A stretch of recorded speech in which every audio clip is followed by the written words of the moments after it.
Hello everyone, welcome to today's show. Here is what we know so far as we get you updated on what the hell was going on with those Iowa caucuses last night, because goddamn, it was some pretty crazy stuff. So the release of the Iowa caucus results delayed after the inconsistencies of reporting data. They hope to release results later on Tuesday. Trump called the caucuses an unmitigated disasters. The candidates, well, they are just moving on to New Hampshire. Also, Pete Buttigieg decided to claim victory before all the results were reported. So, yeah, kind of a mess. But anyway, we get to it all as Troy Price, the chairman of the Iowa Democratic Party, said shortly after 1 a.m. that he expected to have the results to report later today after party officials manually tallied the data. On a brief conference call with reporters, Price stressed that the caucus results were being delayed because of problems reporting the delegate totals from more than 1,600 precincts because the system had been not because the system had been hacked, not because it had been hacked. This is taking a little bit longer than we had expected. He says the system is in place to make sure that we can report the results in full confidence. Several hours after the caucus ended, the state party had still not publicly reported any results as Price did not take questions. And the call ended after he finished his statement. Really chaotic situation. He said the system the party put in place for 2020, which requires written records for each precinct result, was implemented in case such a communications breakdown took place. We have backups in place for this reason. We're updating campaigns and will continue to provide updates as they are available. So, results in the Iowa caucus, they were delayed. They created widespread confusion. Party officials said the results have been delayed because of these inconsistencies. We find inconsistencies in the reporting of the three sets of the results, says Mandy McClure, the party's director.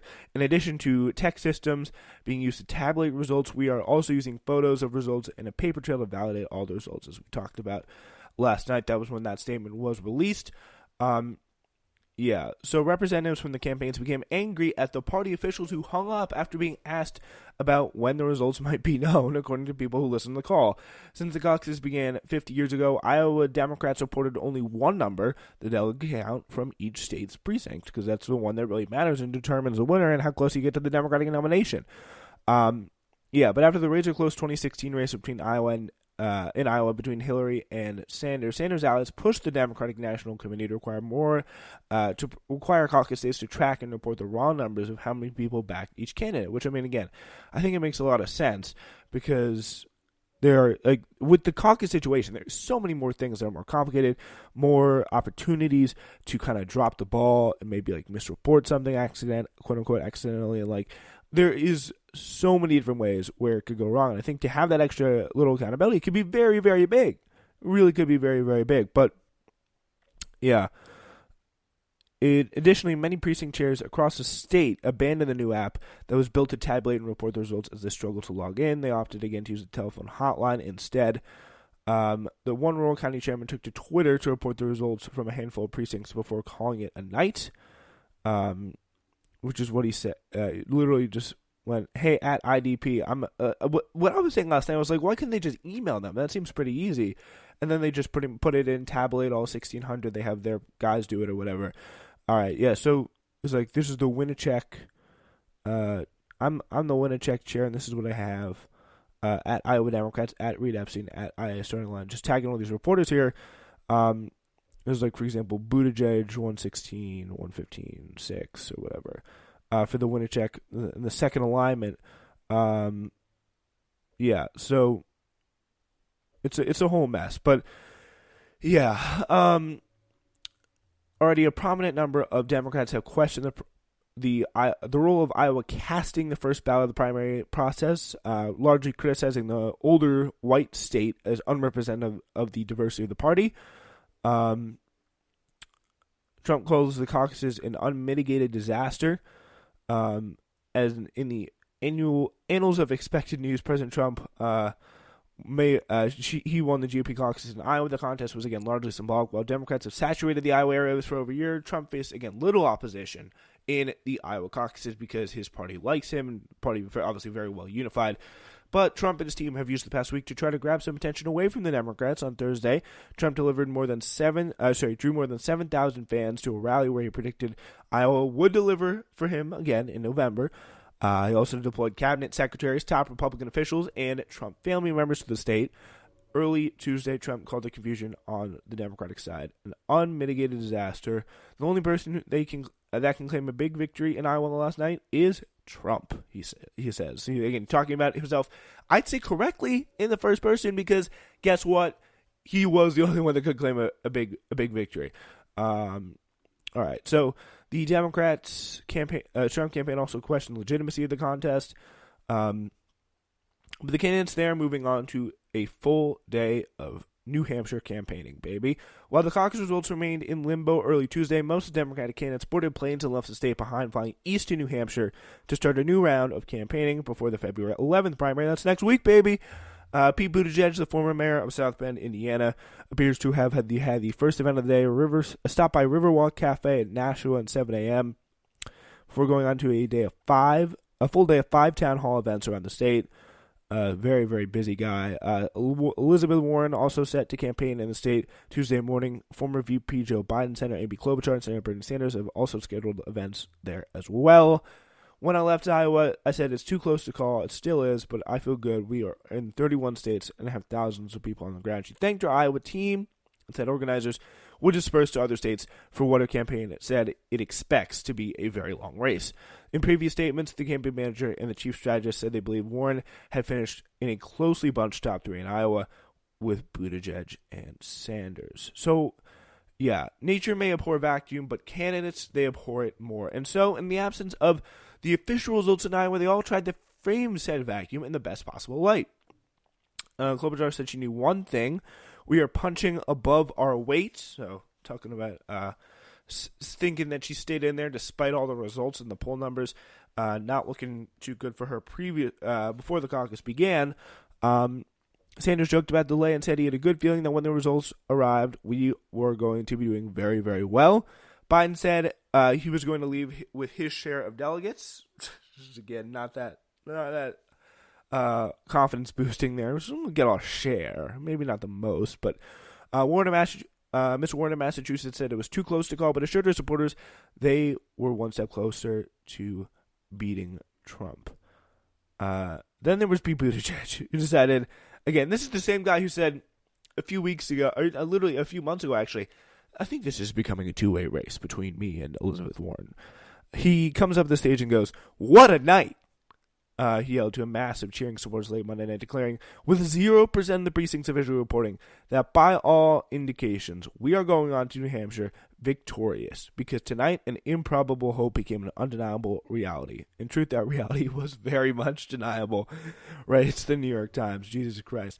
A Buttigieg camp said the campaign had received results from 77% of the precinct captains. The results showed him in position to win the most state delegates, but that was, again, hardly conclusive, as Jeff Weaver, senior advisor to the Sanders campaign, said he had similar numbers from Sanders' precinct captains showing him again ahead. And even if the results are accurate, results can vary hugely from precinct to precinct, so there is no way to say that 77% of the precincts accurately reflect the whole.